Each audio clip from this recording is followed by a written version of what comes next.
जंतर मंतरची छाया, लाल किल्ल्यावर मोदींच्या भाषणात झेंझीचा आवाज किती. नमस्कार, आपण पाहताय दैनिक राज्य लोकतंत्र. मी सिद्धांत चौधरी.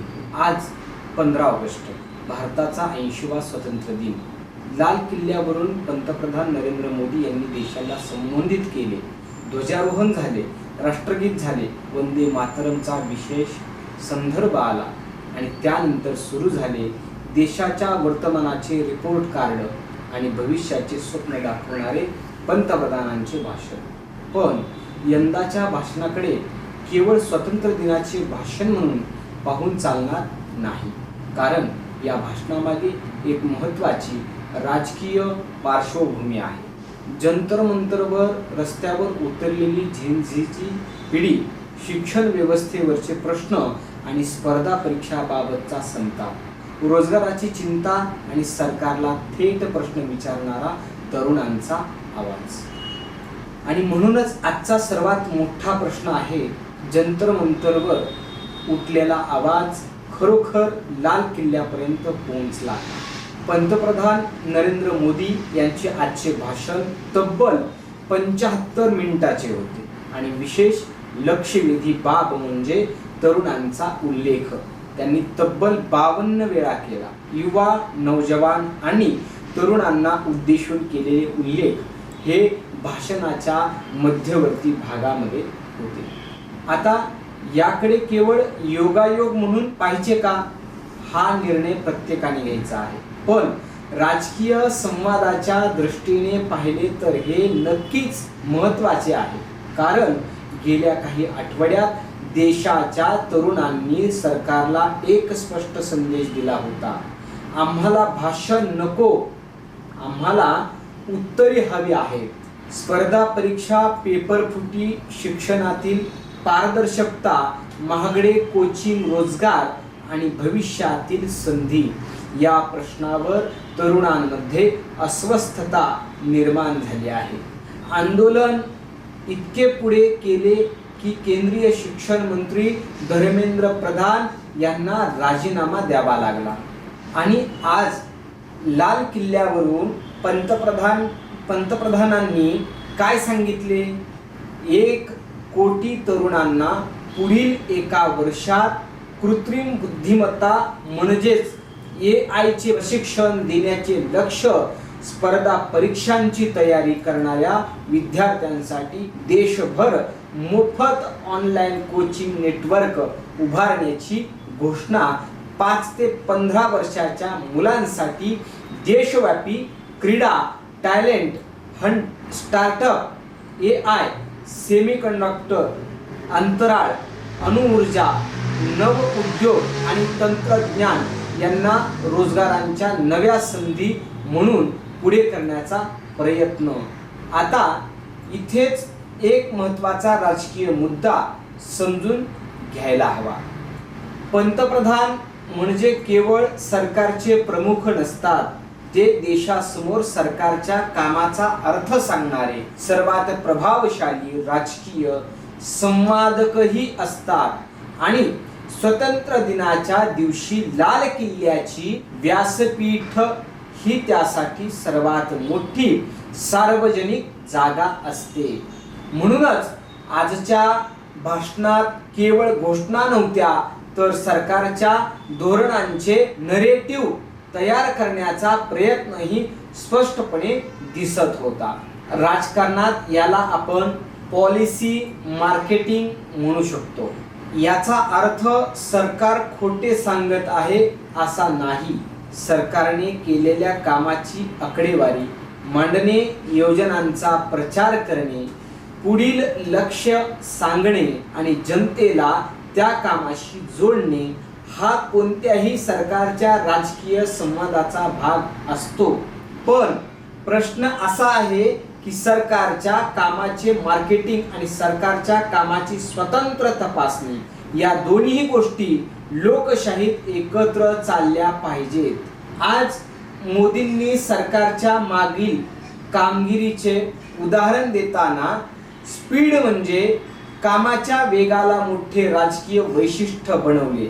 पाणी, गॅस, शौचालय, घरकुल, संरक्षण उत्पादन, इलेक्ट्रॉनिक्स, रेल्वे, कोच, मोबाईल उत्पादन, पेटेंट आणि डिजिटल व्यवहार अशा अनेक क्षेत्राचा उल्लेख करून त्यांनी 2014 नंतरच्या सरकारची प्रतिमा वेगाने काम करणारे सरकार अशी त्या ठिकाणी मांडलेली आपल्याला पाहायला मिळालेली आहे.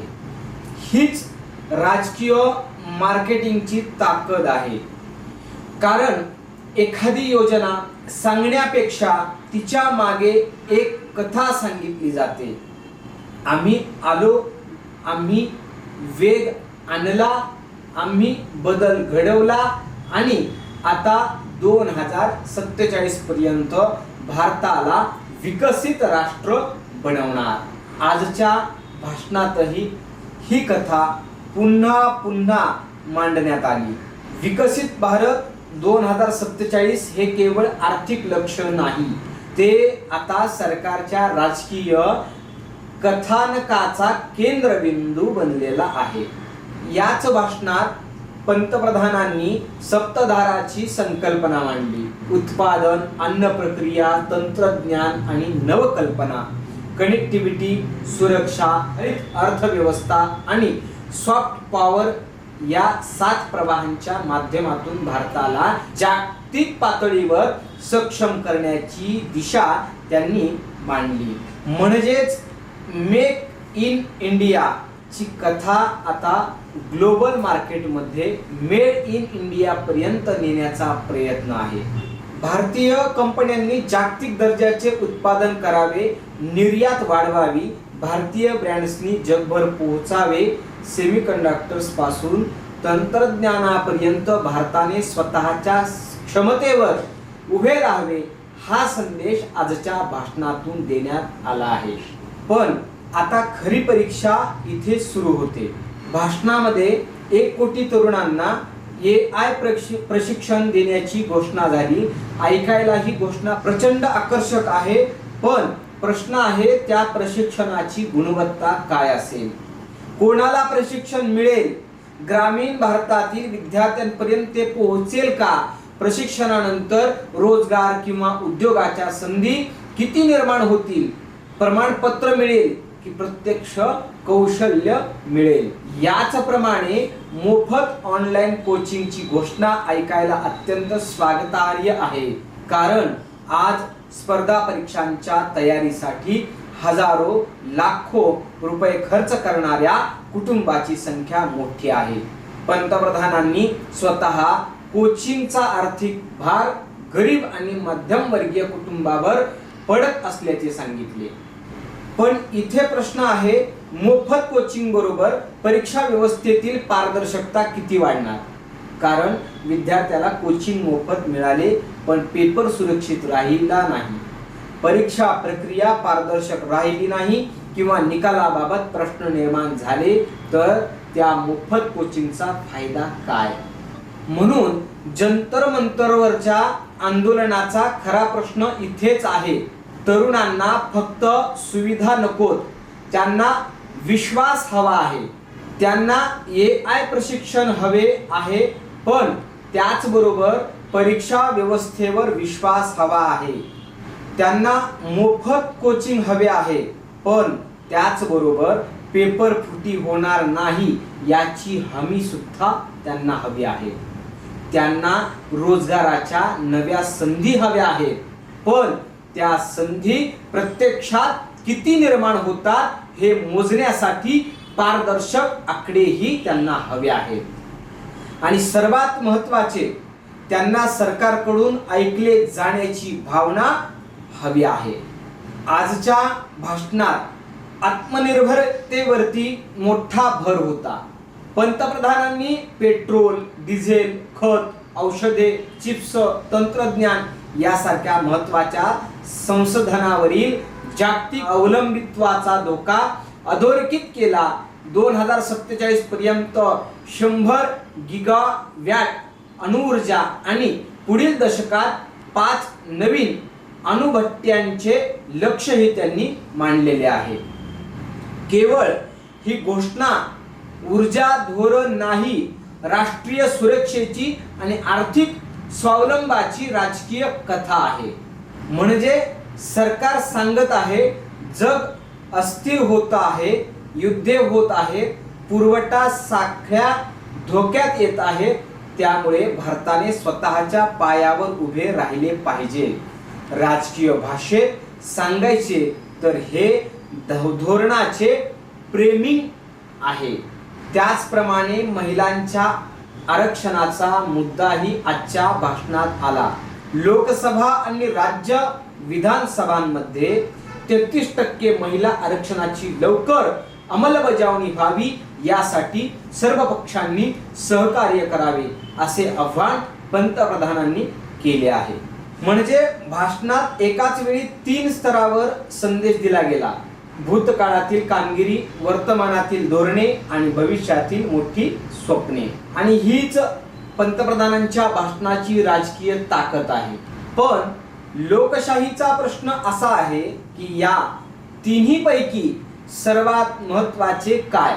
भूतकाळातील कामगिरीचा प्रचार, वर्तमानातील घोषणांचा प्रभाव की भविष्यातील आश्वासनांची अंमलबजावणी? कारण लाल किल्ल्यावरून घोषणा करणे सोपे आहे, त्या घोषणेला अर्थसंकल्प मिळवून देणे कठीण आहे. अर्थसंकल्प मिळाला तरी योजना जमिनीवर पोहोचवणे त्याहून कठीण आहे. आणि योजना पोहोचली तरी तिचा परिणाम मोजणे ही खरी लोकशाहीची कसोटी आहे. म्हणून आजच्या भाषणाकडे 2 वेगवेगळ्या नजरेतून पाहावे लागेल. पहिली नजर सरकारची. सरकार म्हणेल आम्ही काम केले, आम्ही लक्ष्य निश्चित केले, आम्ही तरुणांना संधी देत आहोत आणि 2047 चे विकसित भारताचे स्वप्न घेऊन पुढे जात आहोत. दुसरी नजर नागरिकांची.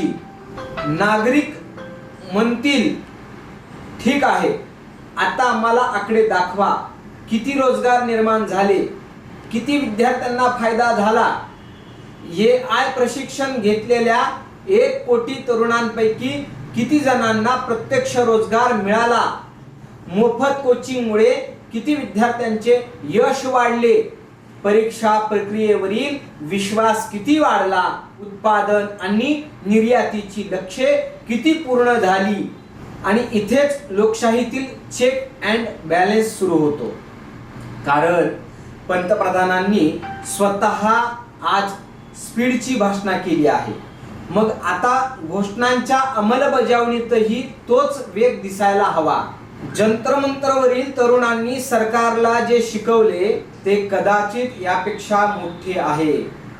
लोकशाहीत तरुण शांत बसले म्हणून सरकार यशस्वी होत नाही. तरुण प्रश्न विचारतात म्हणून लोकशाही जिवंत राहते. आणि म्हणूनच आजच्या भाषणाला फक्त मोदींचे भाषण म्हणणे अपुरे ठरेल. हे सरकारने स्वतःच्या कामगिरीचे, स्वतःच्या धोरणांचे आणि स्वतःच्या भविष्यातील राजकीय कथानकांचे देशासमोर केलेले सादरीकरण आहे. पण प्रत्यक्ष मार्केटिंग कॅम्पेनची खरी परीक्षा ग्राहकांच्या हातात असते. लोकशाहीत नागरिक हाच तो ग्राहक आहे आणि निवडणूक ही त्याची अंतिम परीक्षा आहे. आज लाल किल्ल्यावरून 1 कोटी तरुणांना AI प्रशिक्षणाचे आश्वासन मिळाले, मोफत ऑनलाईन कोचिंगचे आश्वासन मिळाले, क्रीडा क्षेत्रात नव्या संधींचे आश्वासन मिळाले, आत्मनिर्भर भारत, सेमीकंडक्टर, अणुऊर्जा उत्पादन, निर्यात आणि 2047 पर्यंत विकसित भारताचे मोठे स्वप्न पुन्हा एकदा देशासमोर ठेवण्यात आले. आता उद्यापासून या भाषणाची खरी सुरुवात आहे. कारण 15 ऑगस्टला लाल किल्ल्यावरून दिलेले भाषण किती प्रभावी होते हा प्रश्न नाही. 16 ऑगस्ट पासून त्या भाषणातील आश्वासनांपैकी किती गोष्टी प्रत्यक्षात उतरायला सुरुवात झाली हा खरा प्रश्न आहे. जंतरमंतरवर तरुणांनी आवाज उठवला आणि आज लाल किल्ल्यावर त्या तरुणांचा उल्लेख केंद्रस्थानी आला असेल तर आता त्या आवाजाला उत्तर देण्याची जबाबदारी ही सत्तेचीच आहे. तरुणांना भाषण नको, विश्वास हवा आहे. त्यांना घोषणा नकोत, अंमलबजावणी हवी आहे. त्यांना विकसित भारतचे पोस्टर नको, त्यांच्या हातात विकसित भारताची संधी हवी आहे. आणि सर्वात महत्त्वाचे म्हणजे लोकशाहीत सत्तेला प्रश्न विचारणारा तरुण हा सरकारचा शत्रू नसतो, तो देशाच्या भविष्याचा सर्वात महत्त्वाचा भाग असतो. म्हणून आजचा प्रश्न मोदींच्या भाषणाला विरोध करण्याचा नाही. प्रश्न आहे, आज लाल किल्ल्यावरून ज्या मोठ्या घोषणा झाल्या त्यांचा उद्या जंतर मंतरवर उभ्या असलेल्या त्या तरुणांच्या आयुष्यात प्रत्यक्ष फरक पडणार आहे का? जर पडला तर इतिहास म्हणेल की आंदोलनाचा आवाज सत्तेपर्यंत पोहोचला आणि सत्तेने त्याचे उत्तर कृतीतून दिले. आणि जर घोषणा पुन्हा घोषणाच राहिल्या तर इतिहास कदाचित एवढेच म्हणेल की लाल किल्ल्यावर भाषण झाले पण जंतर मंतरचा प्रश्न अजूनही तिथेच उभा आहे. कारण लोकशाहीत शेवटचा शब्द पंतप्रधानांचा नसतो, शेवटचा शब्द नागरिकांचा असतो. अशाच नवीन नवीन घडामोडी जाणून घेण्यासाठी आपल्या दैनिक राज्य लोकतंत्रला सबस्क्राईब करा, शेअर करायला विसरू नका. धन्यवाद.